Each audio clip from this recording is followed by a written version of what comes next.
কিয়ামতের ময়দানে গর্ভপাত হওয়া সন্তানের মা বাবাকে যখন আল্লাহ জাহান্নামে প্রবেশ করাবেন, প্রবেশ করানোর পর ওই গর্ভপাত হওয়া সন্তান আল্লাহর সাথে ঝগড়া করবে। আল্লাহকে বলবে, আল্লাহ আমার মা বাবাকে তুমি জাহান্নাম থেকে বের করে জান্নাত দিয়ে দাও।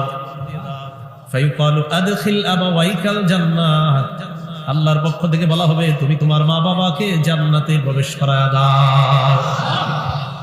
এবার নবী বলেন ফায়াজুরুহুমা বিসারারিহি, এই গর্ভপাত হওয়া সন্তান মা বাবা দুজনকে নাভি দিয়ে পেঁচিয়ে দৌড়িয়ে জান্নাতের দিকে রওনা করবে। তাহলে মা বাবা দুজনের জন্য আমরা বর্ণনা পেয়ে গেলাম। কারো সন্তান দুনিয়াতে আসার পর 1 বছর 1.5 বছর 2 বছর পানিতে পড়ে মারা গেছে, হয় কিনা এরকম? এই বাবার মারে কি হাদিস দিয়ে সান্ত্বনা দিবেন? তিরমিজির 1021 নম্বর হাদিসের বর্ণনা, আবু সিনান রহমতুল্লাহ আলাইহির বর্ণনা। তিনি বলেন, আমার সন্তানকে আমি দাফন করলাম, এদিকে তাকান সবাই, এটা কবর, এটা কবর, এটা কবরের কিনারা, খুব বুঝতে হবে হাদিসটা। আবু সিনান বলেন, এই এলাকার কোন আলেমের সন্তান মারা গেলে অন্য আলেমরা সান্ত্বনা দিতে যায় না? কথার কথা, অবশ্যই যাবে, আলেমরা সান্ত্বনা দিতে যাবে, এটাই সাধারণ বিষয়। আবু সিনান বলেন, দাফনতু ইবনি সিনানান, আমি আমার সন্তান সিনানকে দাফন করলাম। দাফন করার পর ওয়া আবু তালহা আল খাওলানি জালিসুন আলা শাফিরিল কবরি, আরেকজন আলেম আবু তালহা আল খাওলানি কবরের কিনারায় বসা। সন্তান কবর দেওয়ার পর ফালাম্মা আরাদতুল খুরুজ, আমি যখন কবর থেকে বের হওয়ার ইচ্ছা করলাম, আখাযা বিয়াদি, আবু তালহা আমার হাতের মধ্যে ধরলেন, আরেক আলেম আমার হাতে ধরছে। ধরার পর আমাকে বললেন, আফালা উবাশশিরুকা ইয়া আবা সিনান, আবু সিনান আমি কি তোমাকে সুসংবাদ দিব না? আবু সিনান জবাব দিলেন, কুলতু বালা, হ্যাঁ আপনি আমাকে সুসংবাদ দেন। আবু তালহা আল খাওলানি বলেন, হাদাসানি আদ-দাহহাক ইবনে আব্দুর রহমান ইবনে আরজাবিন আন আবি মুসা আল-আশআরী রাদিয়াল্লাহু তাআলা আনহু ক্বাল ক্বালা রাসূলুল্লাহ সাল্লাল্লাহু আলাইহি ওয়াসাল্লাম। আবু মুসা আশআরীর বর্ণনা, আল্লাহ নবী বলেন, ইযা মাতা ওয়ালাদুল আবদি, কোন বান্দার সন্তান যখন মারা যায়, ক্বালাল্লাহু লিমালাইকাতিহি, আল্লাহ ফেরেশতাদেরকে বলেন, আবাতুম ওয়ালাদ আবদি, আমার বান্দার সন্তানটা তোমরা চিনিয়ে আনলা? ফেরেশতারা জবাব দেয়, নাম, হ্যাঁ মাবুদ, আপনার বান্দার সন্তানটা চিনিয়ে আনলাম। এরপর আল্লাহ বলেন, আবাতুম সামারাতা ফুআদিহি, আমার বান্দার কলিজার টুকরাটা চিনিয়ে আনলা? ফেরেশতারা জবাব দেয়, নাম, হ্যাঁ মাবুদ, আপনার বান্দার কলিজার টুকরাটা চিনিয়ে আনলাম। আল্লাহ বলে, মাযা ইয়াকুলু আবদি, আমার বান্দার সন্তান তোমরা নিয়ে আসলা, আমার বান্দা কি বলে আমি একটু শুনতে চাই। আল্লাহ তো সব জানে। এরপরে এটা কেন? এটার একটা কারণ আছে, কারণটা শেষে বুঝবেন। ফেরেশতারা বলে, আল্লাহ তার সন্তান মারা যাওয়ার পর হামিদাকা ওয়াস্তারজা, আপনার বান্দা আপনার প্রশংসা করেছে আর করেছে ইন্না লিল্লাহি ওয়া ইন্না ইলাইহি রাজিউন। প্রথমে প্রশংসা করছে, সমস্ত প্রশংসা আল্লাহ, এরপর পড়ছে ইন্না লিল্লাহি ওয়া ইন্না ইলাইহি রাজিউন, এটা পড়ছে। আল্লাহ বলেন, ইবনু লি আবদি বাইতান ফিল জান্নাহ, আমার বান্দার জন্য জান্নাতে একটা ঘর বানায় দাও। ওয়াসাম্মুহু বাইতুল হামদি, ঘরের নাম বাইতুল হাম রেখে দাও। একটা ঘর বানাও জান্নাতে, ঘরের নাম রাখো বাইতুল হাম। একটা ঘর বানাও, ঘরের নাম রাখো কি? বাইতুল হাম। এখানে আলেম ছাড়া অন্যরা বলেন তো, কোন বান্দার সন্তান যখন মারা যায়, আল্লাহ তার জন্য জান্নাতে একটা ঘর বানায়। ওলামা কেরাম জানে বিষয়টা, আপনারা বলেন তো ঘরটার নাম কি? তো যার সন্তান মারা যায় তাকে আরেকটা সান্ত্বনা দিবেন যখন তাকে দেখতে যাবেন। মুসলিম শরীফের 2635 নম্বর হাদিসের বর্ণনা, আবু হাসান রাহমাতুল্লাহি আলাইহি তাবিঈ, তিনি বলেন, ইন্নাহু ক্বাদ মাতা লি ইবনান, আমার 2টি ছেলে মারা গেছে। ফাকুলতু লি আবি হুরায়রা রাদিয়াল্লাহু তাআলা আন, আবু হুরায়রা রাদিয়াল্লাহু তাআলা আনহুকে আমি বললাম, আমার 2টি সন্তান মারা গিয়েছে।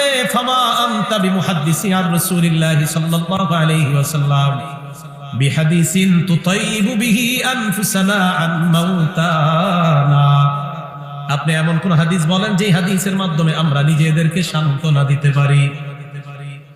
আবু হুরায়রা বললেন, হ্যাঁ এমন একটা হাদিস আছে। কয় কি হাদিস? আবু হুরায়রা বললেন, সিগারুহুম দামিসুল জান্নাহ, ছোট ছোট সন্তানগুলা জান্নাতের প্রজাপতি হয়ে যায়। বাচ্চারা মারা গেলে কি হয়ে যায়? জান্নাতের প্রজাপতি হয়ে যায়। ইয়াতালাক্কা আহাদুহুম আবাহু আও ক্বালা আবাওয়াইহি, কিয়ামতের ময়দানে এই ছোট সন্তান তার বাবা অথবা বলেছেন বাবা মা উভয়ের সাথে সাক্ষাৎ করবে, করার পর ফায়াখুযু বিয়াদিহি আও বিসাওবিহি, হাত ধরবে অথবা কাপড় ধরবে। আবু হুরায়রা বলেন, আপনি তো কাপড়ের আঁচল নাই আপনার দিয়ে দেখাইতে হবে এটা। আবু হুরায়রা বলেন, আপনি একটু ধরেন টান দিয়ে, না ধরলে তুই বলা। আবু হুরায়রা বলেন, কামা আনা আখুযু বিসনিফাতি সাওবিকা হাযা, আমি তোমার কাপড়ের এই আঁচলটা যেইভাবে ধরে রাখছি এইভাবে বাচ্চা তার বাবা মায়ের কাপড়ের আঁচল ধরবে। লা ইয়ানতাহি আও ক্বালা লা ইয়াতানাহা হাত্তা ইউদখিলাহুল্লাহু আবাহুল জান্নাহ, জান্নাতে প্রবেশ না করায়া বাবা মায়ের আঁচল ছাড়বে না।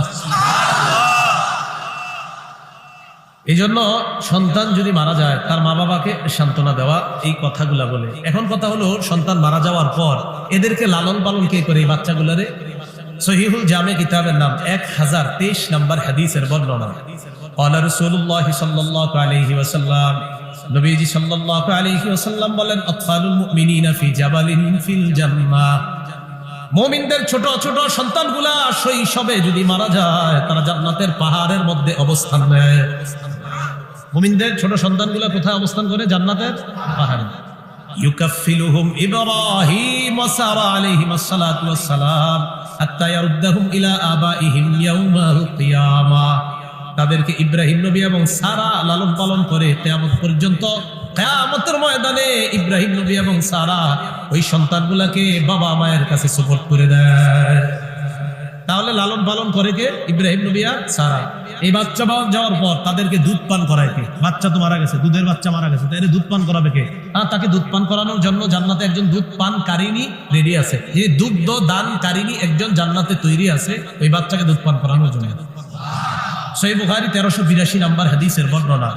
লাম্মা তুওফিয়া ইব্রাহিম রাদিয়াল্লাহু তাআলা আন, নবীর সন্তান ইব্রাহিম রাদিয়াল্লাহু তাআলা আন ছোটবেলায় যখন মারা যায়, ক্বালা রাসূলুল্লাহ সাল্লাল্লাহু আলাইহি ওয়াসাল্লাম, ইন্না লাহু মুরদিআন ফিল জান্নাহ, নবীজি বললেন ইব্রাহিমকে দুধ পান করানোর জন্য একজন দুগ্ধদানকারিনী জান্নাতে রেডি আছে। তাহলে বাচ্চাকে দুধ পান করানোর জন্য তৈরি আছে।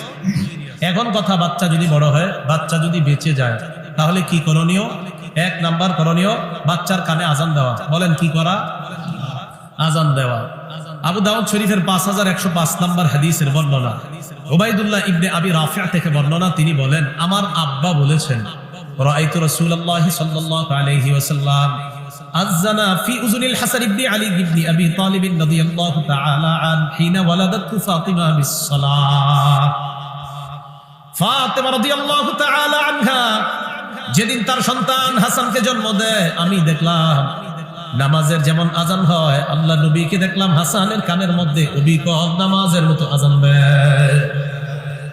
তাহলে 1 নাম্বার আজান দেওয়া। বলেন কি করা? আজান দেওয়া। এটা আপনারাও যে কোনো বিপদে, কঠিন বিপদে আছেন, বাঁচার কোনো রাস্তা দেখছেন না, এটা পড়া শুরু করে দেন। আল্লাহু আল্লাহু রাব্বি লা উশরিকু বিহি শাইআ। তাহলে সন্তান যিনি প্রসব করবে তার সামনে যারা যাবে তাদের কাজ আছে। যিনি প্রসব বেদনায় কাতরাবে, তার যদি সেন্স ঠিক থাকে তাহলে তিনি এটা পড়বে। আল্লাহ আমল করার তৌফিক দান করেন।